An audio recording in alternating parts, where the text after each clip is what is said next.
अंबानी के एक महीने का बिजली का बिल जान के आपके पैरों तले से जमीन खिसक जाएगी। कैसे इस बंदे ने सिर्फ $12 में गूगल को खरीद लिया और आखिर क्यों पैसेंजर्स को ट्रेन को धक्का देके स्टार्ट करना पड़ा। नंबर 6, मुकेश अंबानी के घर में सिर्फ 5 लोगों के रहने के लिए 500 कमरे बने हुए हैं। अब आप सोच रहे होंगे कि तो इसका बिजली का बिल कितना आता होगा। एंटीलिया में हाई टेंशन इलेक्ट्रिसिटी भेजी जाती है। टाइम्स ऑफ इंडिया के अकॉर्डिंग मुकेश अंबानी जिस घर में रहते हैं उस घर में हर महीने लगभग 6 लाख यूनिट बिजली का खर्च होता है और इस हिसाब से उनके घर के बिजली का बिल लगभग 70 लाख रुपए आता है। इतने खर्चे में तो एक आदमी अपना पूरा जीवन गुजार देगा और कभी कभी तो कोई व्यक्ति जीवन भर में इतनी कमाई नहीं कर पाता। भारत में कई घर तो ऐसे हैं जिनके यहां बिजली ही नहीं है। मुकेश अंबानी के बिजली के बिल में तो 7,000 घरों का बिजली का बिल भरा जा सकता है। अंबानी को तुरंत बिल जमा करने पे 40,000 रुपए तक की छूट भी दी जाती है। नंबर 5, सन्मय वेद नाम के इस इंडियन लड़के ने केवल $12 में गूगल को खरीद लिया था। हालांकि वेद इसके बाद google.com के मालिक केवल 1 मिनट के लिए ही रह सके थे।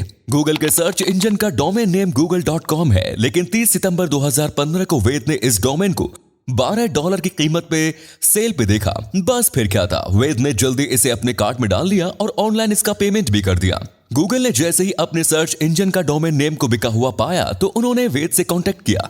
उन्हें गूगल की तरफ से 2 ईमेल आए और बताया गया कि ये डोमेन नेम आपको नहीं दिया जा सकता। हालांकि इसके बाद वेद को उनके द्वारा पेमेंट के लिए दिए गए $12 वापस दे दिए गए और साथ में 4 लाख रुपए भी। उस पैसों को उन्होंने चैरिटी में दान कर दिया। नंबर 4, हमारे भारत देश में कुछ भी पॉसिबल है, जैसे कि एक बार ट्रेन के पैसेंजर्स को ही धक्का देके उसे स्टार्ट करना पड़ा। यह घटना है ग्वालियर की। एक बार कैलड्रस सबलगढ़ ट्रेन का इंजन ओवरहीट हो जाने के कारण बीच रास्ते में ही फेल हो गया, जिस वजह से करीब घंटे भर ट्रेन बीच सड़क पर ही खड़ी रही।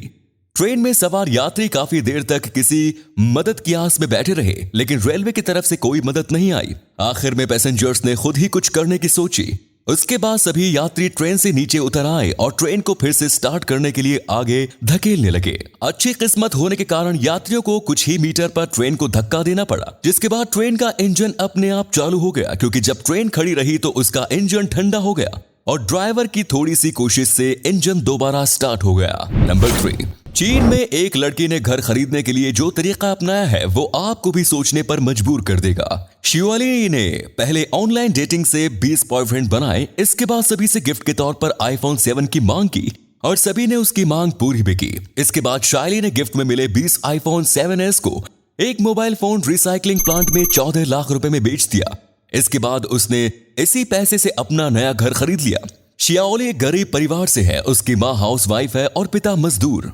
ऐसे में सबसे बड़ी होने के नाते उसके परिवार वालों के लिए घर खरीदने की जिम्मेदारी उसी के ऊपर थी। लेकिन क्या घर खरीदने के इस तरीके में आपका क्या कहना है, कमेंट्स में जरूर बताएं। नंबर 2, आपने इंसानों को गिरफ्तार करने की बात सुनी होगी, लेकिन नीदरलैंड की पुलिस ने एक बार एक तोते को गिरफ्तार कर लिया।